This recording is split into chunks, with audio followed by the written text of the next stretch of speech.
Welcome to my first Sunday mini blog. So ಇವತ್ತಿನ blog ಅಲ್ಲಿ ನಾವು ಹೊರಟಿರೋದು ಊರ್ ಕಡೆಗೆ ಎಂತಕ್ಕೆ ಅಂತ ಅಂದ್ರೆ ಅಣ್ಣ ಪಾಪಗ್ ನಾಮಕರಣನೂ ಮಾಡಿರ್ಲಿಲ್ಲ, ತೊಟ್ಟು ತಿರುಗಾಟನೂ ಮಾಡಿರ್ಲಿಲ್ಲ. ಹಂಗಾಗಿ ನಾವು ಹೊರಟಿದ್ದು ಊರ್ ಕಡೆಗೆ.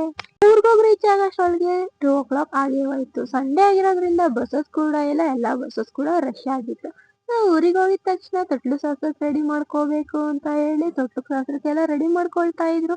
ಪಾಪು ಕೂಡ ಎದ್ದು ಆಟ ಆಡ್ತಾ ಇದ್ದ.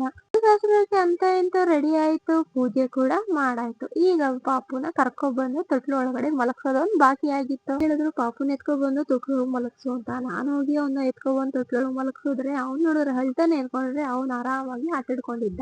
ಅಪ್ಪಗೆ ನಾನು ಸೋದರತ್ತೆ ಆಗೋದ್ರಿಂದ ತೊಟ್ಲುನ ನಾನೇ ತೂಗ್ಬೇಕಾಗಿತ್ತು. ತೊಟ್ಲು ಕೂಡ ತೂಗ್ದೆ. ಅವನಿಗೆ ಕೂಡ ಹೆಸರಿಡೋ ಟೈಮ್ ಬಂತು. ಏನಂತ ಹೆಸರಿಟ್ಟೆ ಅಂತ ಕೇಳಿಸ್ಕೊಳ್ಳಿ.